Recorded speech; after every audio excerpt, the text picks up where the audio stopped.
really quite different, and I think that in my research I have tried to tell a story that confuses and confounds the Western institutions' idea of what Somaliland is. And I think because of that, people have been especially welcoming and accommodating of my research. Yeah, and I recognize that, certainly I come in and I occupy a position of privilege as an outsider, and as a white foreign outsider. And I do think in many respects that trumps the fact that I'm a woman, or supersedes in the types of relationships and spaces that I'm able to navigate.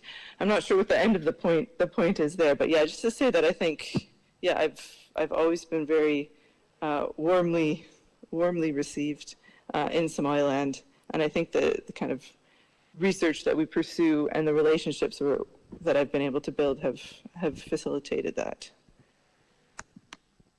Okay. Thank you very much, everyone, for all you answer.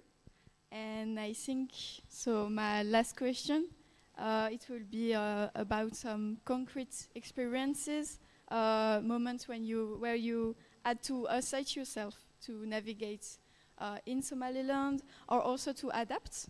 For example, your practices, language, presence of being with the presence of other, and also concerning your behavior, your clothes, and everything.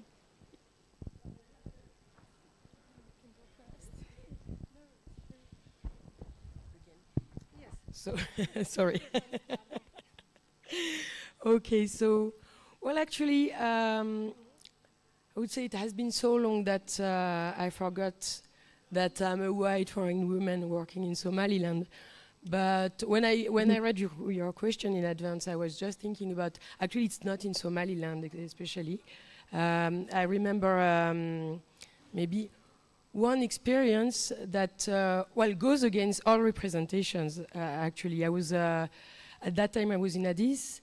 I was having trouble with institutions, actually, because of the harassment issue. And I got a phone call from Diradawa, where there was actually a livestock trader back in the Kilil that was to trek some 200 camels to Djibouti. You know, it was at that time where there was this khilaf between Djibouti and Somaliland for the livestock exports. And actually, so I got that phone call that some livestock trader calling me and tell me, come, you can go and accompany those 200 camels and the Geljere from Fik to Djibouti through Somaliland. And of course I was so excited, I jumped in a minibus, I arrived in Dredawa. By the time I arrived, of course those guys, they had started to think, you know, but they didn't think, and so when I came they said, well, we thought about this, and we thought it would be a bit difficult. And the main explanation was not because you are a woman. The main explanation was, well, I have to say also, those people were like Somalilander of our Somaliland background to put us back in this common space. So the main reason that why they thought I could not actually trek with them from Fik in Skilil Kashanad to Djibouti was because of passing the borders, and especially the Ethiopian borders back. You know, the issue was not like it will be difficult and dangerous. Well, it came in a second time as a reflection, but it was not the first thing they thought about. The first thing was, okay, it will be easy to go, okay, from Ethiopia to Somaliland, from, okay, Somaliland to Djibouti, but back to Ethiopia, it will be very difficult. So that was my example or experience.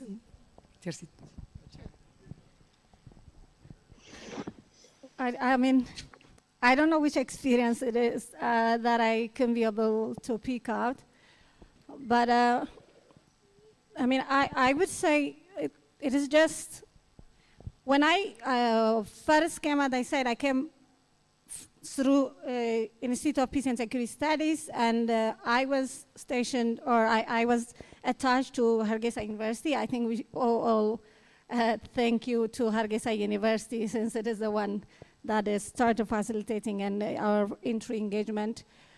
But in a very funny or in a very interesting way, which is a positive for me, is I came, as I said, to do a research on peace and security, focusing on the state recognition. But I was already in the process of working on my PhD, which is working on the language, as I said. And I really was challenged and conflicted how I'm going to be able to get an access and then be able to pursue, because this was not something that was studied a lot, and in Addis Ababa University Archive, there wasn't research as such. But when I came here, and then I was already engaging with the different people, and again, when I met Dr. Jama, and then we had the conversation, and a whole of a new space appeared and came, that not just for the immediate research that I was doing, but for the bigger or the longer research that I wanted to do. And that, and again, brought in other interest or supports from that of ADMAS University, because I was also managing a master's program in ADMAS at the beginning. So in a way, like the unfolding good things that has happened and enabled me to be able to continue is something that I will say is a good example. But if it is about a funny experience or challenges, is also the language, because I think one of the very important tools and instrument that you have to have in working or doing research, whether you are a male or a female, is the engagement and the language. So I'm mocked again for not learning the language good enough. So I'll keep it that way. But that is something that I had to cope in, and that's something that I had to learn through, even if it doesn't come to the perfect level that I wanted, but it's something that has helped me. So a fun experiences, maybe everybody has heard it already. I've been searching for I was going to the market driven by a driver, and then on the street I see an orange, which I was very happy, and I was like, and I heard, I was practicing and learning a language back home, and the word I know is, it was supposed to be Lin, but I know Nin. So I saw that Nin Ma'an on the street.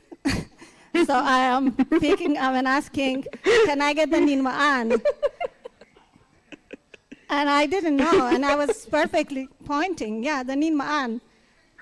And the driver did not even disclose it back, and then he came to the office, and everybody heard the story, and they are laughing. And I was like, what is wrong with you people? What did I do? And apparently, instead of orange, I've been searching a sweet man. So that is an experience. But in a way, as a challenge, I mean, I think I will also want to be serious on elements is, we do work on, as the Hargeysa Cultural Center, in terms of, it's not a word of empowerment, but engaging with women.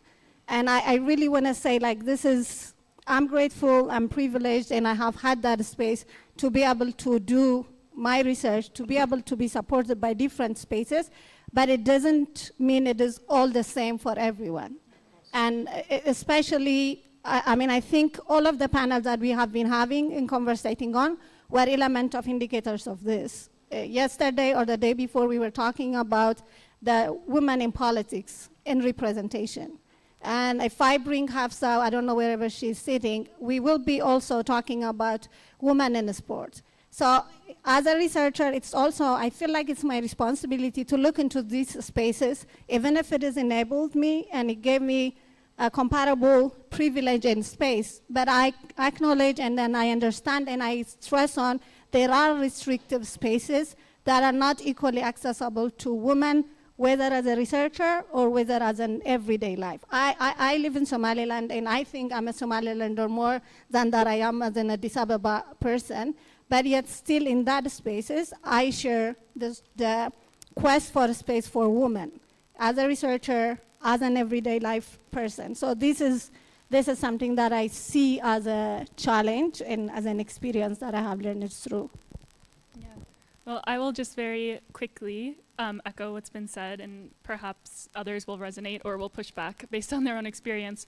But I think as a woman, particularly as a white woman whose race is immediately perceived as some sort of outsider.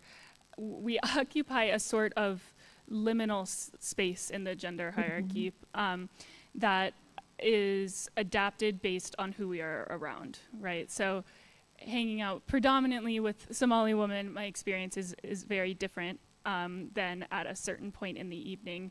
They must go home. There is an expectation that they are home or that they aren't in certain spaces, and I'm handed off to my Somali men friends, right? The male friends for different experiences, and being able to occupy that liminal space between each is very interesting. And then to hear also the foreigners who perhaps are not in Somaliland because they chose to be here, because this is a place that they are excited to research, but because their organization placed them here and introduced it to them as a place where they will receive hazard pay and emergency vacation. They have a very different experience of gender here. And so to see these three spaces, my experience, I have been privileged to have a good experience here relatively in terms of like gender and the way I've been treated. I know that being primed in certain ways certainly impacts how people see their experience in Somaliland, but then also the ability to be able to say, okay, this is the point in the night where I go hang out with male friends. And everything we're doing the exact same thing we were doing an hour ago, but it's just time to be handed off. So it's a privilege to be able to see those perspectives, but then also realizing that the dominant feature that I'm perceived as is often my race or my nationality, not particularly my gender, or it outweighs my gender enough that impacts my experience here more, I think.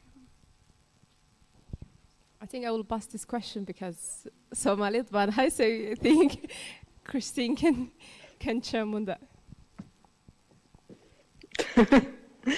I want to hear what Adil thinks, but I'm just trying to think of one specific example. And I think the one that comes to mind is I as part of my research, I took oud lessons. And I think that was only possible, or certainly made easier, because of what Claire was just saying, that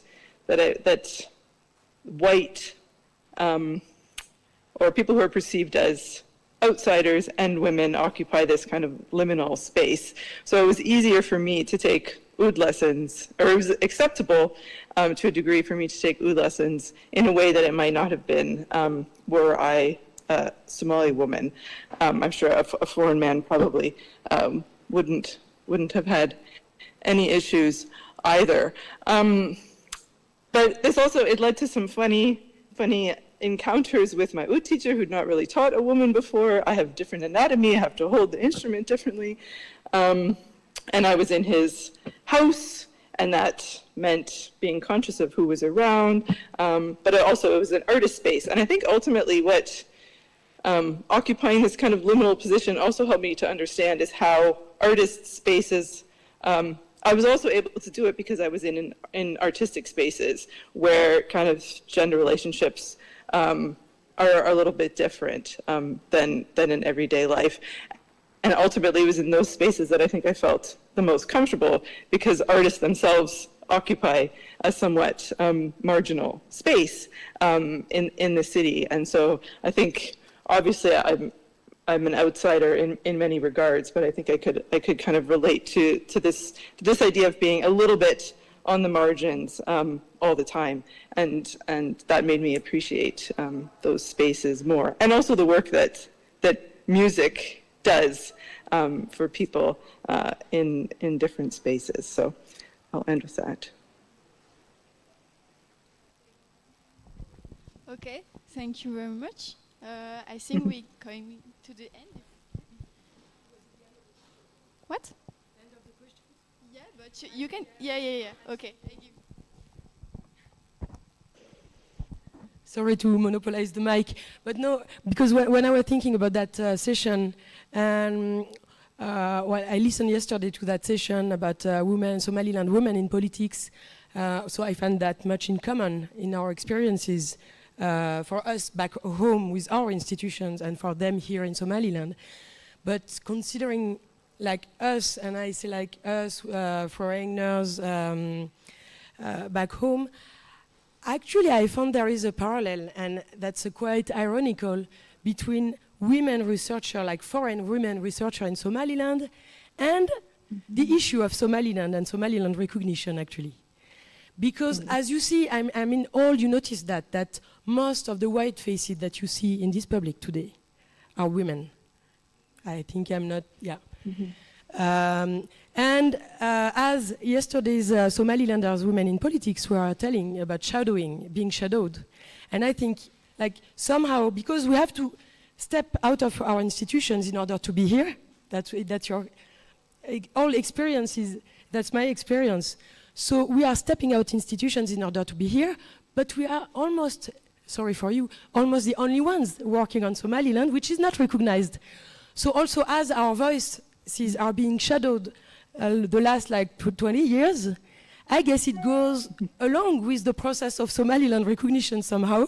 And so that is great that since the director of the French Research Center of Addis Ababa is a woman, we are here now in Somaliland. And there is a funny parallel in that. So that's why I wanted to take the mic back. Thank you very much. I just wanted to add one point. For a woman coming over here, I think because my data collection is a part of my PhD, so it's kind of my project and I have to do everything on my own. Then I consulted this with my supervisor, who was very open-minded. She herself used to live in Ghana, and she was like, yeah, go for it. This is amazing. And then we had to kind of inform the university whenever you're going on a trip. Yeah. So actually, I did that 2 days before my departure because I thought, okay, they are not funding my trip, so they shouldn't have any problem with that, right?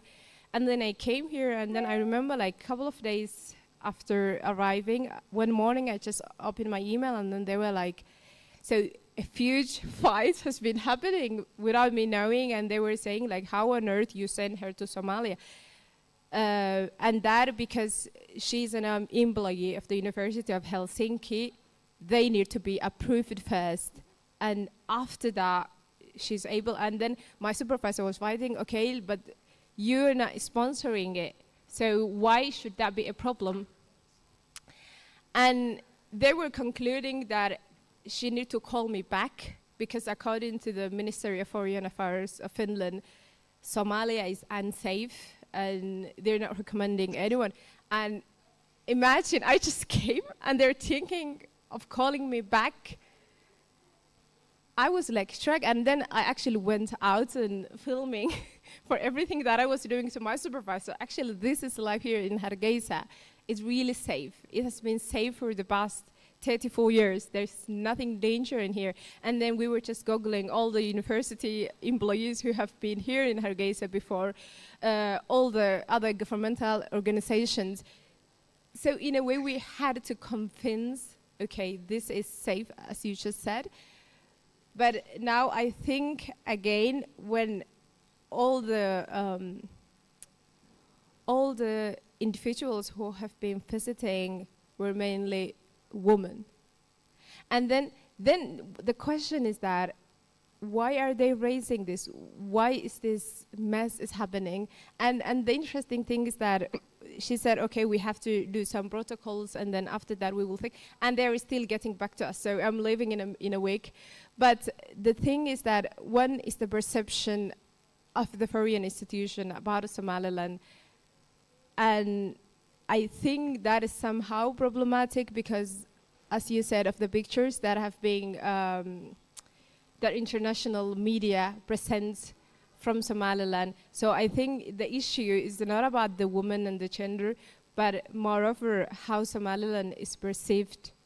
Is it a place that we can go, that we can research how women are treated in Somaliland, which is a complete different topic, because I think that is most of the time very far away of the truth that are in place on the ground. That's just what I wanted to add. Okay, thank you very much for the last point. I think it was really relevant for the question. I think we can ask a question to the audience if there is. Yeah? Okay.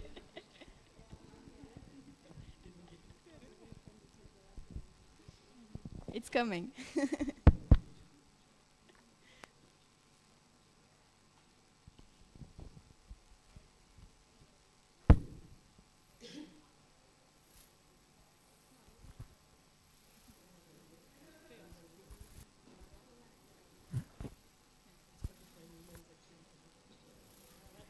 Hi, thank you so much for nice session. So I'm also outsider, and yeah, this is the first time in Hargeysa. So I know Somaliland people are very kind, friendly. But when I walk the street, so people always say, "Oh, ni hao, China," like this. Um, so I understand the face is same. But I'm from Japan. Sometimes I feel uncomfortable. So did you have similar experience, or do you have some advice to me? Thank you so much.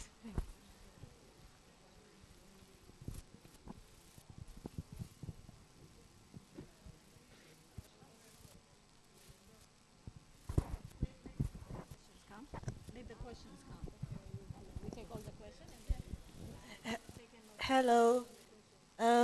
It has been a very interesting session. I've only been in Hargeysa, I think, for about 5 days now.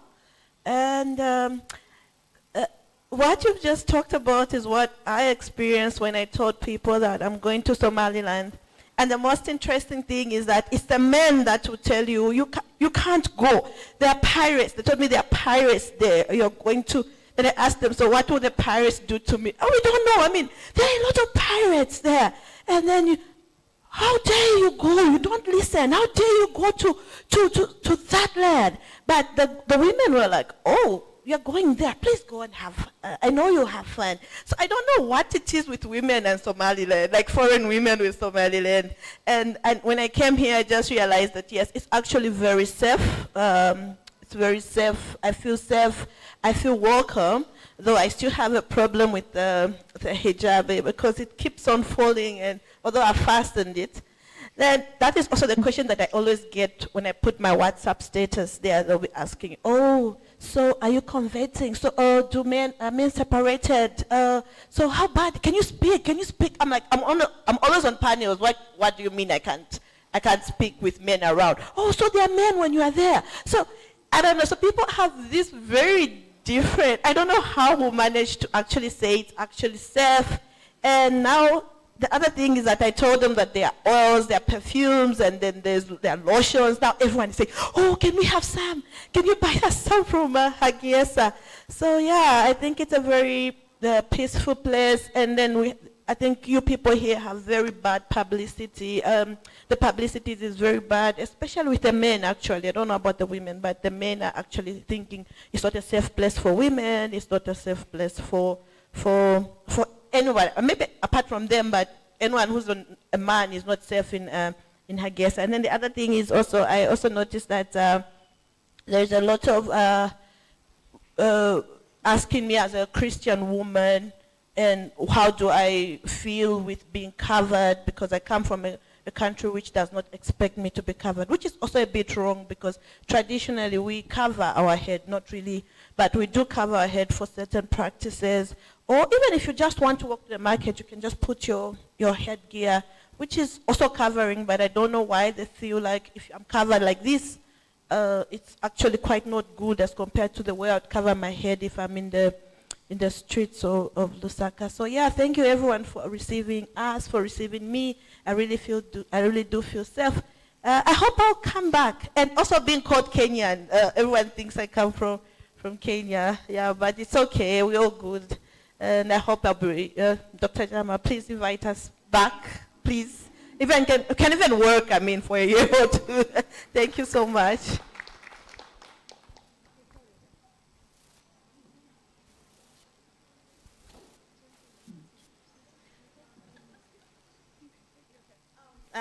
Thank you for this nice panel.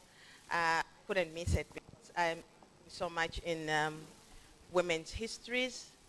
And yeah, I'm working with the Women's History Museum in Zambia. I'm their cultural consultant. And just listening to your stories, you know, just tells us that there's so much to do, especially for women in areas of Africa that are already disadvantaged. Like if the space itself is disadvantaged, like Somaliland, I can say it's disadvantaged because it's not being recognized. Meaning that the layers of the effect of that has layers. And for the women, it can be double because they have to navigate the national level, international level of not being recognized as a space. Then they have to navigate their gender space. And I just want to know if this cultural center, how much it's doing into women's studies, especially historically, because some of the problems that we are facing now actually are new problems in Africa.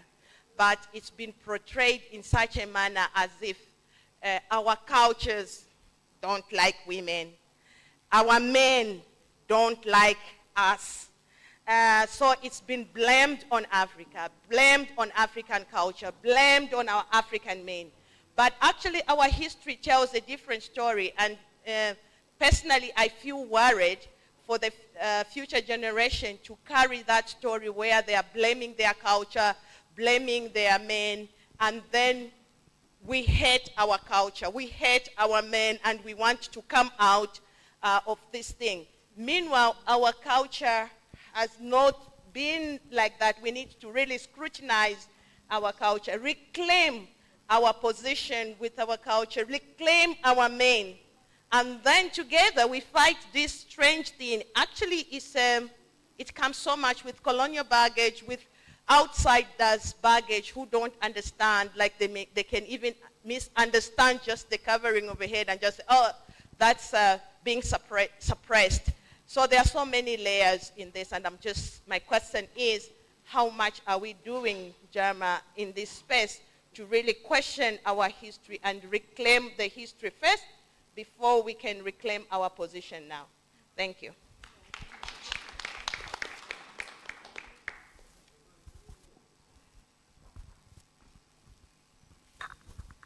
I want to take the mic before you because otherwise it looks for women is a session. But this, and also those ask questions. So sorry that I'm going for.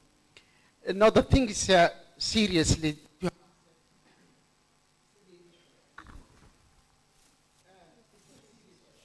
I think we need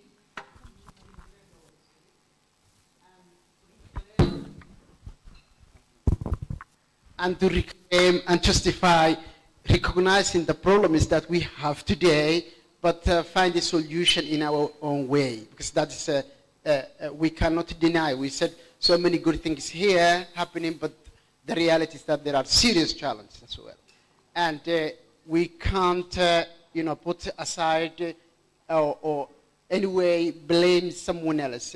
We need to go back to our history study and see what's happening, and then find out a solution for those problems.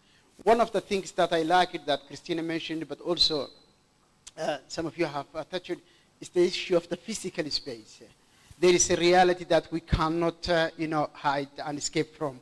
If you are going to interview, whether it's artistic area or political or traditional elders, and then you have to go a session where there is a chat session and people are chewing chat at night, and probably it's difficult for women, for local women to access. Strangely enough, for the white woman outside, it's quite a privilege.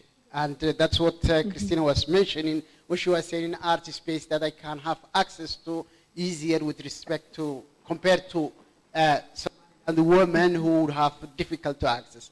Similar things is happening if you have to go to the mosque, if you have to interview traditional elder, if you have to interview a local religious people, and so on and so on. So we know that there are difficulties that you have to deal with, but this is happening also in the opposite. So it's how we navigate as a researcher too. So I like that there are positive things that you have mentioned, but then the reality on the ground is also something that forces to deal with. I wanted, if you can a little bit focus the real access of the spaces, which is a cultural background.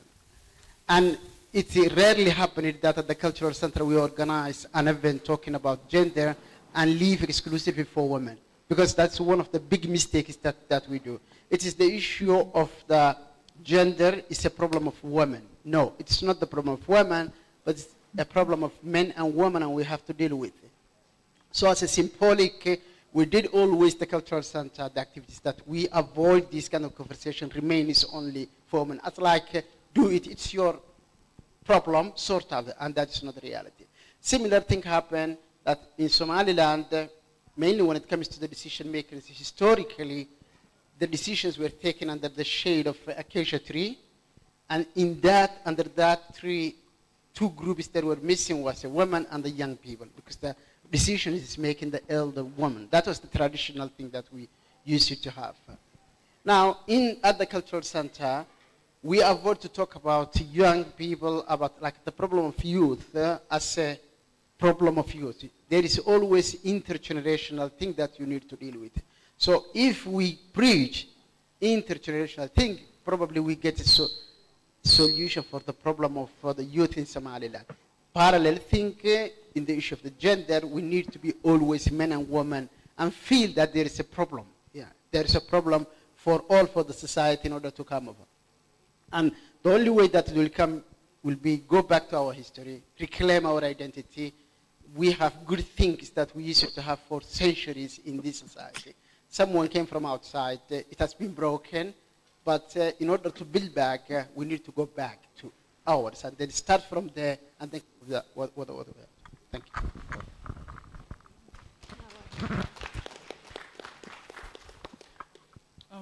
Where should I stand? Thank you so much. It's not most of a question that I have, it's sort of like a different perspective. I think a lot of us were sort of on the edge of our seats. We weren't expecting for all of you, every single one of you, to have such a positive experience while doing research in Somaliland. But one, I'm very happy about that.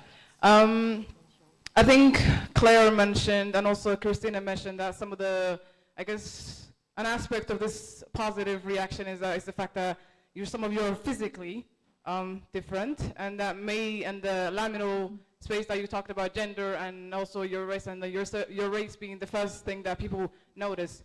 Another thing that you also briefly, all of you touched upon, is the issue of gatekeeping. I think also as a local researcher, I would say someone that was born here, raised here, is in the research field. That issue is something that is way more important. I think it's not way more important, but it's somewhere up there to have like someone that is a gatekeeping, somebody that is very much involved, has the right access to a lot of the issues that are also a lot of people that you seek. Someone that is not like, sorry about Geraldine, the situation that you've had, someone that is not exploitive and very much doesn't have like any sort of like a hidden agenda to whatever research that you're doing. But when I would say that the center, Somaliland Center for African Studies over there, has been a very important space, particularly for researchers here. Another thing that I also would like to mention is that as a female researcher, some of the assumptions that people automatically assume is that because you have easier going around like people, you can easily interact with people, you understand the language, people already assume that you have such an easier way of, I guess, getting to the results that you need. But most of the time, it's really not. Particularly in the Somali community, research in itself, particularly for men and women, is not much of a thing yet, particularly ethnographic work. When people talk about research, most of the time, what they immediately comes to mind is surveys and basically being asked the questions and answering yes or no, and then like a bunch of like multiple questions. And that is due to international communities, but also NGOs. But going back to the ethnographic work, that is very much something that we don't see often yet. And then, for example, when I'm telling my mother that I'm going to do research in a city that is outside my city, but sometimes I have to embellish the truth and basically say that I'm not going alone, I'm going with a couple of friends, it's a group, the accommodation is paid for, you don't have to worry about it. So like, there's certain barriers that we still, as local researchers, still have to face, particularly women. And something that also Geraldine, I believe the old friend in the screen, and also Claire talked about is that the certain privilege that you guys have in accessing spaces that I guess as a local woman, maybe sometimes we don't even dare to research about. I think it's a privilege in itself, but also when you think about it on the extreme side is that, again, the issue of race again, that when people see you, they know that you're from a different society, from a quote-unquote open society. There is this certain expectations put on you, and maybe people expect a certain thing that they wouldn't expect from a woman. I guess that also puts you in a weird, I would say sometimes a hostile situation. I also wanted to bring that up. What else did I want to? I think that's just what I wanted to bring, the issue of local researchers and their perspective.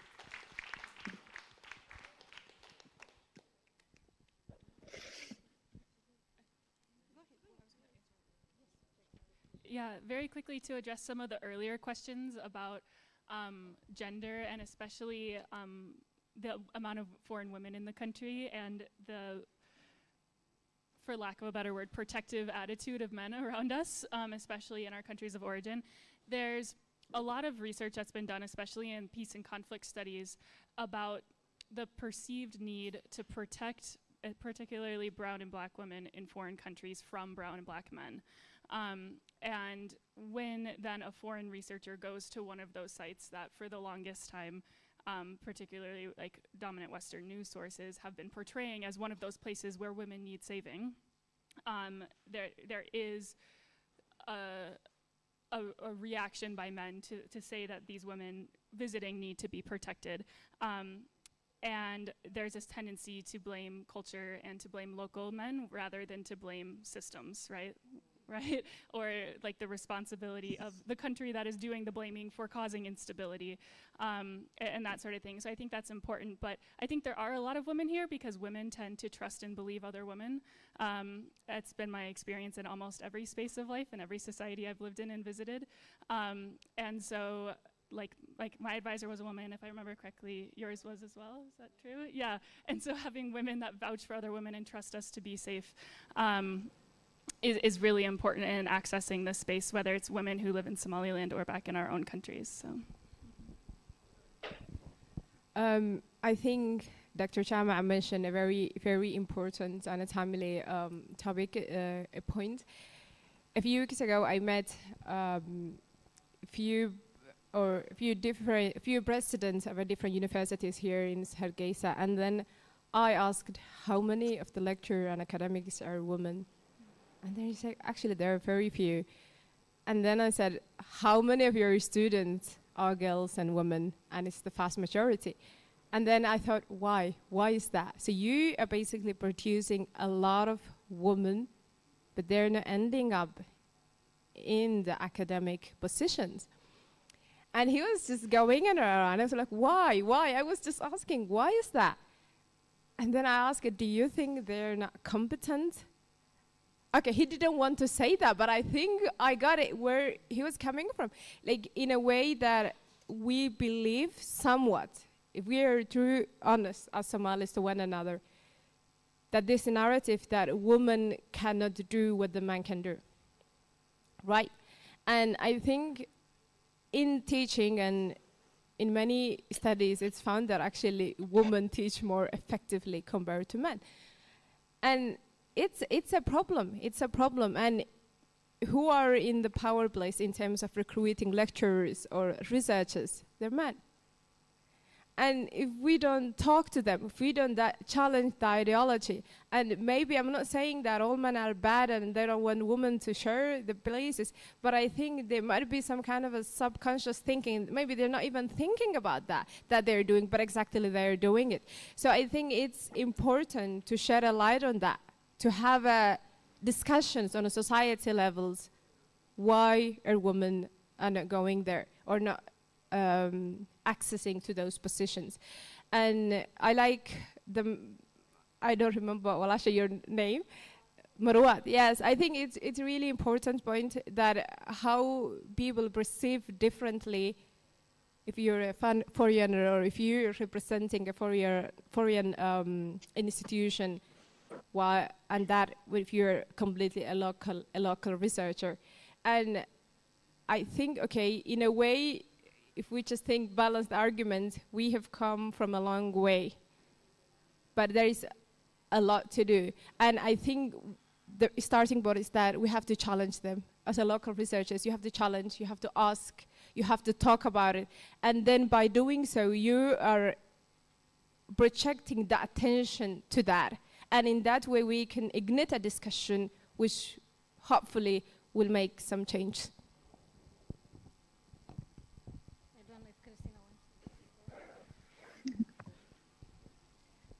Christina, Do you want to say go something first? to Can I add something? Go ahead. Yes, go ahead.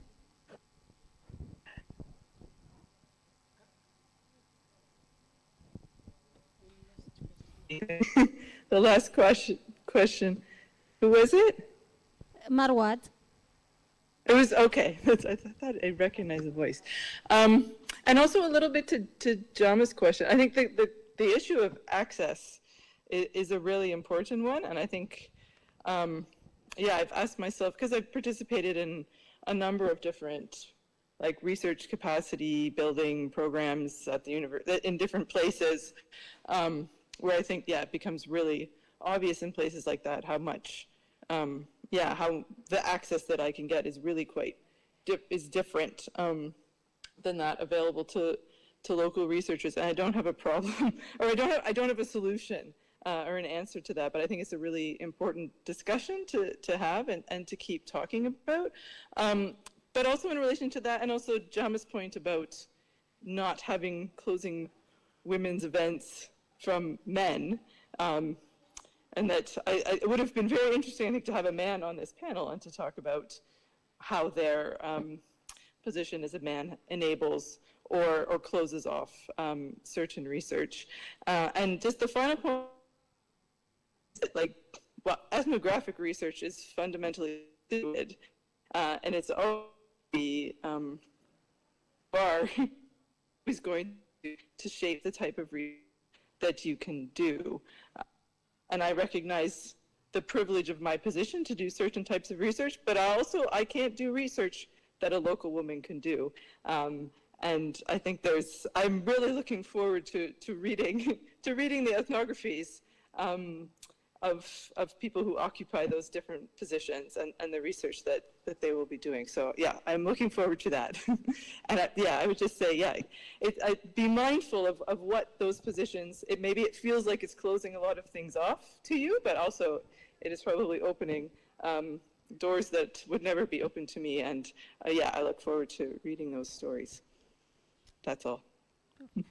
Well, I think most is covered. I will go back to, a little bit touched what Victoria said, because I think that is in our mandate and responsibility, what we are working on. And it is exactly to the point of what he said, to go back to the history and the spaces women had and what has changed, and then tangle out whether it is something that we truly brought it through the colonization, and then that's where we need to decolonize it, or if it is something structural that we need to look within the system that we have had and then bring that out.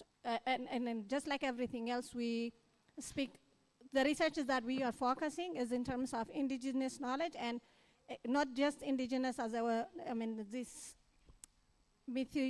word, but in a way of looking into spaces that has not been investigated into. We mainly are working, for example, on the oral history aspect of it, where you would not have, for all of the reasons that we were talking about, women voices, even as an informant, is missing. They are considered not to have that voice and information to contribute to. So when we are doing, or the research that we are engaging in working on is also looking into that aspect. It's not just within Somaliland. Top of my head, I can give an example, a forgotten woman from Harar. This is something when we were doing a research in manuscripts, the research that we were working on, Islamic manuscripts and then regional scholars space, which again is for male and for everything that doesn't exist. But one of the interesting elements that we found is a female Amir who was governing Harar, but no one knows her. Like literally she has faded out. So I don't know if she faded out because no one documented it, or I don't know if she faded out because she was the officially recognized only woman in that space. Another example is, as you can go and then visit also the poetry session that we are talking about, these are the women that we are bringing in, because they are fading also not just from the research documents, they are fading even in the physical spaces. So yes, these are the kind of spaces and research and engagement that we are doing as a Hargeysa Race Cultural Foundation, as Somaliland Center for African Studies, and again also in a way bringing in young researchers. I know some of them might not like the emerging word, but the activity that we are doing is bringing these women who are capable and very daring. And as I like the fact that, Christina, you mentioned, there are spaces and research that I can't do with all whatever training that I have had to this PhD research level. It doesn't matter the qualification level that I have, but it matters in terms of the human relationship and then access engagement that I can do. And that only can come from being local, not just physically in the local space, but being that somehow an insider in a proper way. So these are the elements, I think, which needs navigation and then bringing into the fora, into the upper space, so that it can bridge in, help us understand what has been lost, and then be able to bring the equilibrium as we should do. Thank you. Thank you very much. Thank you very much, Sersit, for your thoughts. And thank you for all the questions that were all very interesting, actually.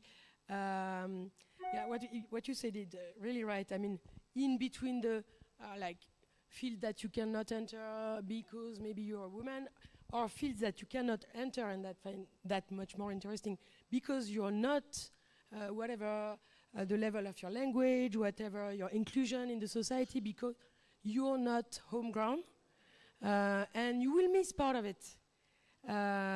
Whatever and then I go out of you, Westerner normative, world normative researchers, whatever we think, because I know I'm in those institutions, I know how African researchers are also perceived sometimes, you know, and how their analysis is valued, especially when they are researching home, you know, always seen as being a bit, very often unvalued. We had this discussion, of course, it's a whole subject about like researching home, whether you're African researching in Africa or whether you're from a region in France researching in your region. Of course, there is bias. But I think whether you're African, women, white, brown, green, whatever, in social sciences, we are all trained to question our own bias and to question the bias your presence in a place introduces. And so because of that, I think we are fully aware that because of our own presence and physical appearance, of course, there are some subjects that we will not access. Or after a very, I saw that, you know, in the depth of time spent in the Somali spaces, that some issues that was continuously told that it's not relevant, why are you interested in that?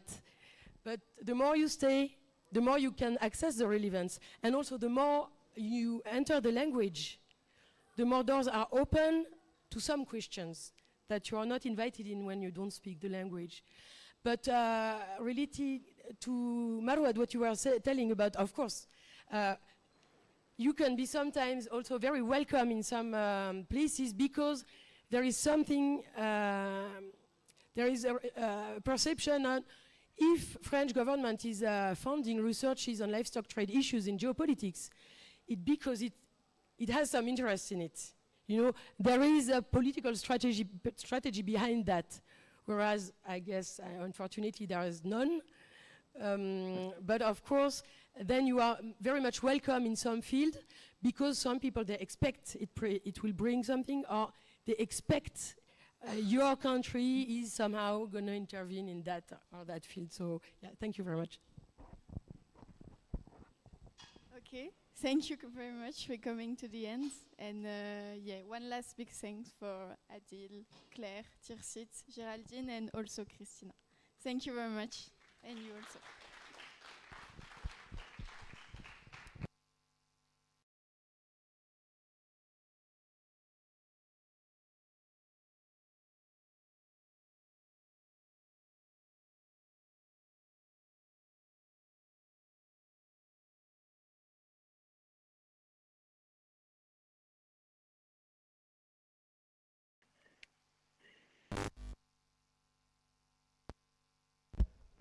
Thank you very much, Tirsit. I want to welcome the next book discussion with Daniel Thompson. Daniel will be presenting his book, and Ahmed Ismail will be chairing. His book title is Smugglers, Spectaculars, and the City in the Ethiopia-Somalia Borderlines. Daniel, please welcome on stage. Ahmed, also please come on stage.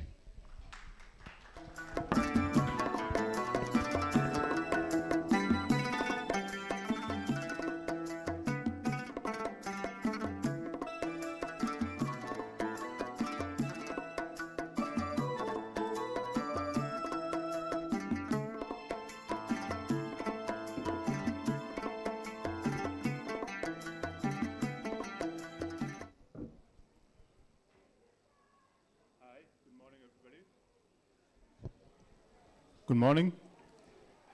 I'm here with Daniel Thompson, and as Hafsa already said, my name is Ahmed. Everybody pretty much knows me as Ahmed Bashe, not Ahmed Ismail, and I work just across the street at Abbas Tech University.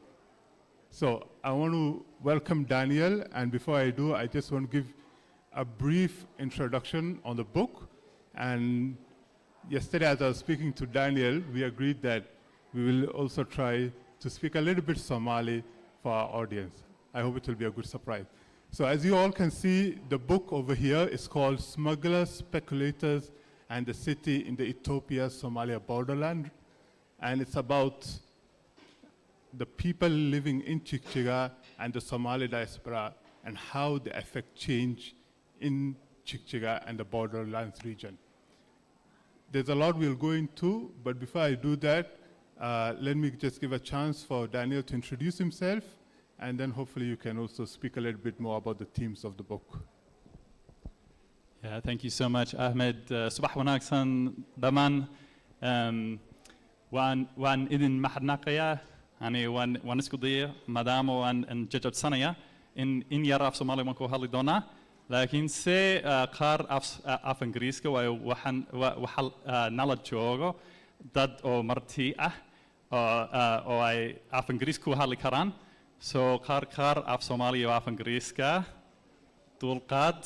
Those who speak English will also, some of this will be in English as well. But waxaan rabaa inaan in yar af Soomaali isku dayo inaan ku hadlo waayo waxaan rajaynayaa inaan dadka Soomaaliyeed khaas ahaan dhalinyarada Soomaaliyeed inay afkooda si xoog ay qabsadeen ay ku qoraan wax ka aqriyaan ilmi baaris inay sameeyaan iyo sidaas soo aad baan faraxsanahay inaan idinla joogo. Mahadsanid Ahmed. aad baad mudan tahay Daniel. haddaba ta hore aan isku dayno in af Soomaali ku sheegno dib baan su'aasha ku weydiinayaa bal waxaad iska ka warantaa naftaada waxaad soo bartay buuggani maxaad ku dooratay inaad mawduucan aad soo qortid insha Allah intaasan noo yar warami. waayahay anigu waxaan ku dhashay gobolka Mississippi ani reer miyiga oo